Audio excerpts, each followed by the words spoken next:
Did we turn the Super Bowl into another battlefield because we forgot what freedom looks like?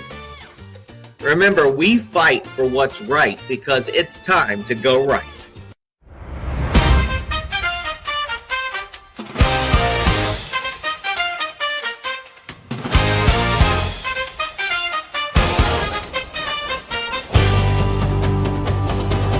Welcome to Go Right with Peter Boykin, the Constitutionalist for liberty.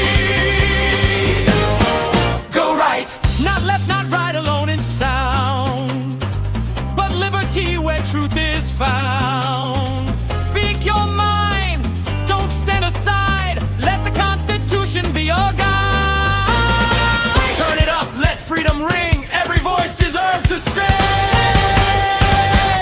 Welcome to Go Right with Peter Boykin, the Constitutionalist for liberty. Real talk, bold thought, clarity. Go right news.com. Join the journey.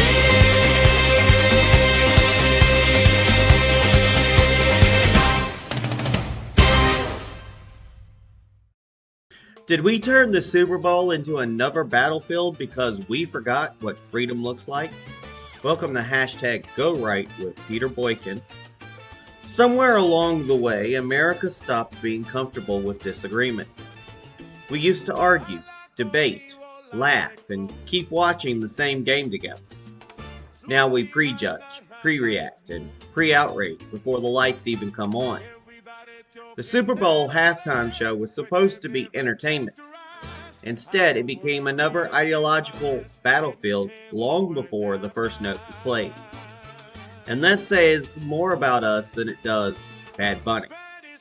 A simple truth needs to be said. We can strongly disagree with someone's political views while still defending their right to speak, perform, and express their culture. That is not weakness, that is liberty. As a constitutionalist for liberty, I may disagree, and I do disagree with Bad Bunny on issues like ICE or immigration policy. Many Americans do. But freedom was never designed to protect only voices we personally agree with. The First Amendment exists precisely because we will encounter ideas and perspectives that challenge us. Freedom is not agreement. Freedom is consistency. What happened around this halftime show revealed something deeper. Millions reacted to predictions instead of reality. Memes spread faster than facts.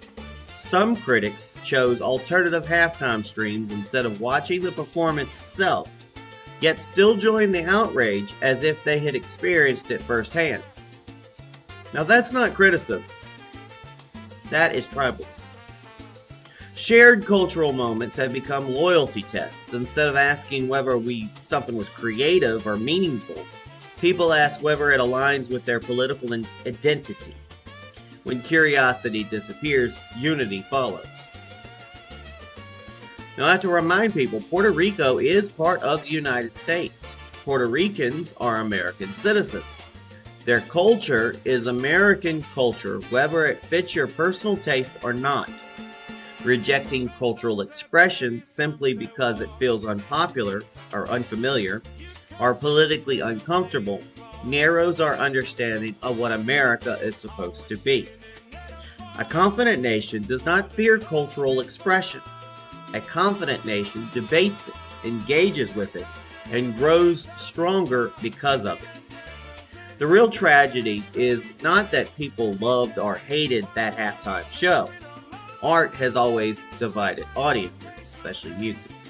The real tragedy is that Americans increasingly cannot experience anything together without turning it into a battlefield. We have forgotten how to disagree without declaring war. We have forgotten how to say, that was not for me, without demanding it disappear. We have forgotten that liberty means coexistence, not conformity. The Super Bowl once stood as one of the last shared national experiences where Americans across political lines could feel connected, even while disagreeing. When even halftime becomes symbolic warfare, it signals something deeper than cultural controversy. It signals a loss of perspective. America did not lose its ability to disagree. America lost its ability to be comfortable with disagreement. Memes replaced reality. Predictions replaced observation. Political labels replaced curiosity. People chose not to watch, not to listen, not to engage, yet they still claim certainty. Political identity became more important than shared experience. And that should concern anyone who believes in liberty. Freedom means hearing things you do not like, seeing things you would not choose, sharing space with people who think differently than you do. Liberty was never about anyone and everyone agreeing. Liberty was about learning how to stand together anyway. Maybe the real question was never whether the halftime show represented America. Maybe the real question is whether Americans still remember how to live with freedom. Because if we cannot rediscover that, the greatest loss will not be a halftime performance. It will be the shared culture that once made this country feel united, even when we disagree. And here's the truth that nobody wants to admit. America is not falling apart because we disagree. America struggles when we stop listening, stop engaging, and stop allowing space for difference within a shared framework of liberty. The moment we demand cultural conformity instead of defending freedom of expression, we abandon the very principles that made a disagreement possible in the first place. If we want unity again, it will not come from forcing everyone to think the same. It will come from rediscovering the strength to stand together, argue openly, and still recognize each other as part of the same American story. Now let's talk about what did Bad Bunny actually sing at the Super Bowl. Here's the truth behind the headlines. There's been a lot of outrage, a lot of opinions, and honestly a lot of confusion about the halftime show. And what strikes me most is how many people reacted strongly without actually understanding what was being said or even what language it was being said in. Yes, most of the performance was in Spanish. That should not surprise anyone. This was built around a Spanish album and Latin music culture. Yet some people complained that the show was not American enough, because they could not understand it, while at the same time criticizing the lyrics as inappropriate or dirty. Now that contradiction tells us something important. You cannot claim you did not understand the words and then confidently judge their content. There was even a small portion in English and salsa style performed by Lady Gaga, which seems to get overlooked by critics who insist the entire show excluded English audiences. And I've seen some past Super Bowl shows where they did actually have some acts in a different language. Now let's be honest about where the frustration should actually be directed. Artists perform what they are invited to perform. If someone dislikes the choice of the performer, the real issue is with the decision makers who select the acts, not the artist who shows up and delivers exactly what they're known for. And here's another reality check. When translated into English, many of the lyrics are no more controversial than what was already performed at previous Super Bowls or what plays daily across mainstream radio. Rap, pop, and rock artists have used poetic language, innuendo, and adult themes for decades. The difference here is not necessarily the content. The difference is that it was in Spanish, and for some viewers that unfamiliarity amplified the reaction. Now I'll probably butcher this name of the songs, but songs like Yo Quiero Solo focused on independence and autonomy. Titi Mi Pregno used humor and storytelling about relationships and nightlife, something common across pop music. Even tracks known for stronger adult themes are edited for broadcast television. and El Abidgom brought cultural commentary tied to Puerto Rican identity and social realities, blending entertainment with message, which artists have always done. Personally, I gotta say I enjoyed the show even without understanding every word. After last year's more subdued performance, people were saying it sucked, this one felt like a true Super Bowl production with energy, scale, and spectacle. Yes, the crowd may not have fully connected at times, or most of the time. It is harder to sing along when the language is unfamiliar, and I mean, yeah, couldn't. There was some beats in there that you kind of recognize. But that does not make the performance lesser. It just makes it different. Before turning entertainment into another ideological battlefield, maybe we should take a breath and ask a simple question. Are we reacting to what was actually said, or to what we assumed was said? Because I want to have to remind you folks that freedom includes cultural expression, even what is not tailored specifically to us. This has been #GoRight with Peter Boykin. Keeping your mind open. God bless.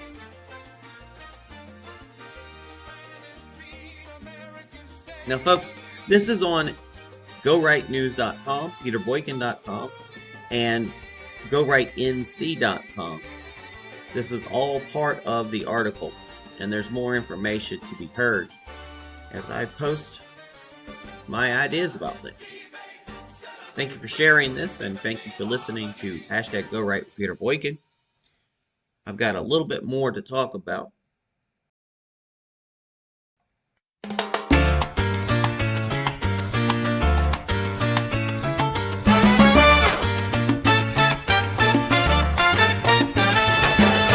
Baila conmigo, listen close. Truth behind the headlines most. Everybody talking loud online, but they never check the lines. Half the world reacting fast, didn't hear the words that passed. Spanish rhythms fill the night, culture dancing in the light. Some complained they couldn't see what the message meant to be. If you don't understand the song, does it mean the singer's wrong? Or maybe we just need context before we judge the beat. What did Bad Bunny sing tonight? Truth gets lost in the fight. Spanish words, global sound, freedom dancing all around. Not every lyric made for you, but freedom lets the music through.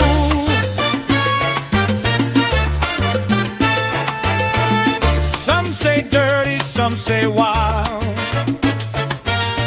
yet pop songs said the same for miles. Poets singing metaphor, heard it all before. Your Perio soul are standing strong, independence in the song, titty jokes and stories told, modern love in rhythm ball.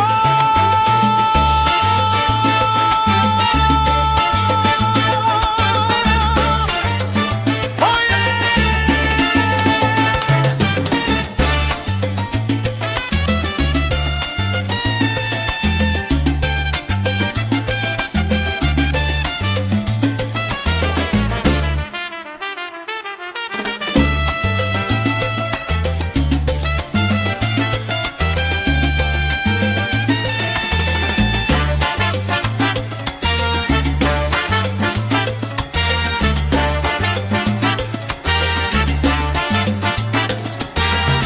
El apagón identity, culture mixed with history. Not just party, not just sound, real stories spinning round. Lady Gaga sang in English too, still some say they had no clue. Maybe anger isn't fair, blame the ones who chose who's there.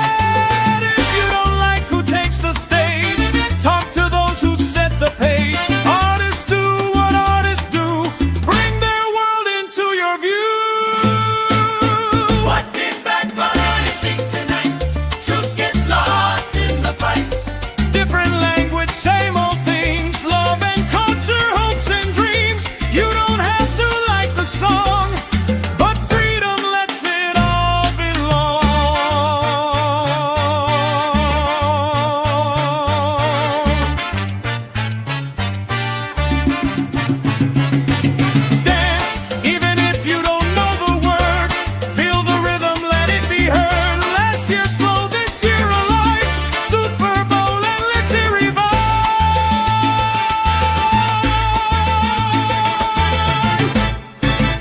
What did Bad Bunny sing tonight? Music crossing every line. Spanish beat and the Latin stage. Freedom echo through the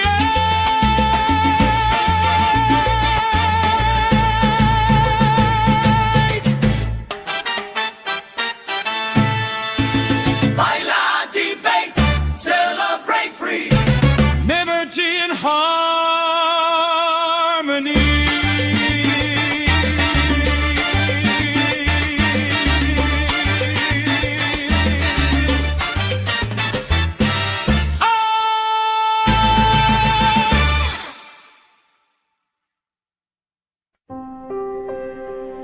Did we actually watch the same Super Bowl? Or did politics decide what we were supposed to see before the lights even came on? There was a time when the Super Bowl felt like neutral ground. Families gathered. Political differences faded into the background. The biggest debates were about commercials, referees, or whether the halftime show lived up to expectations.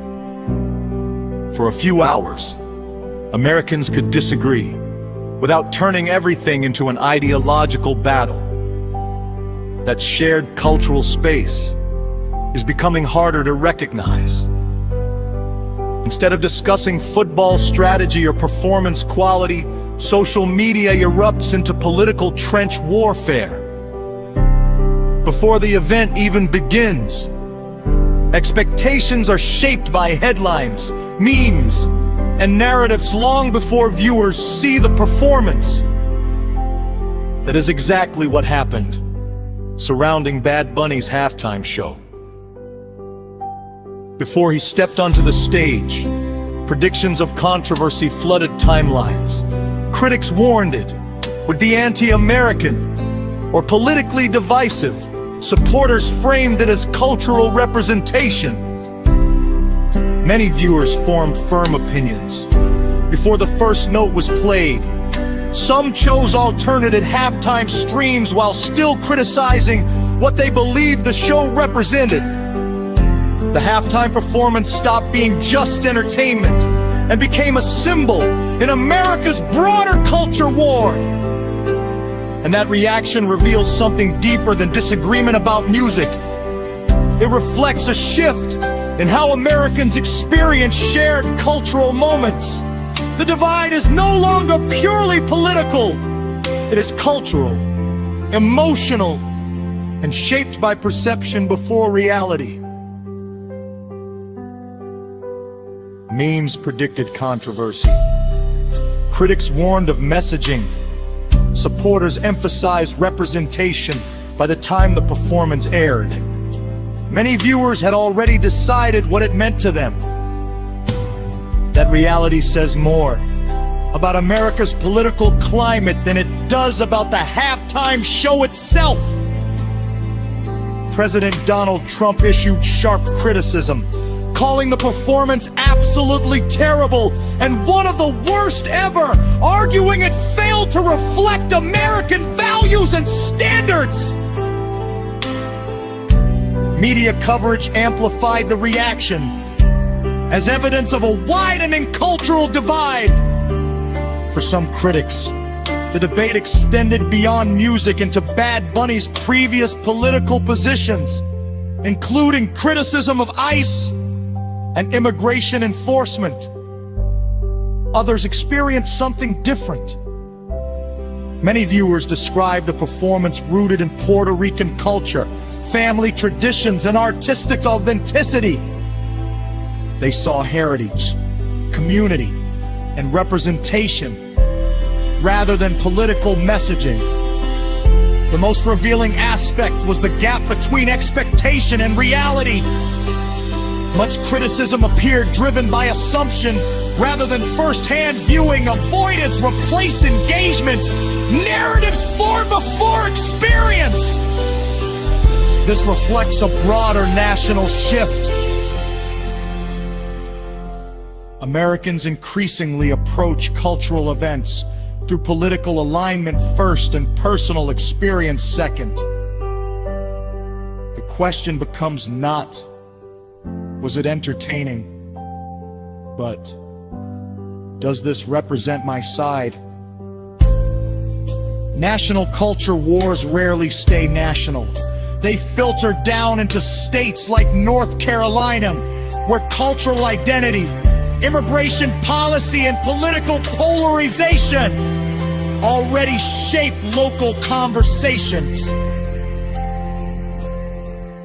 Many residents support strong border enforcement, while also recognizing the cultural contributions of Hispanic and Latino communities.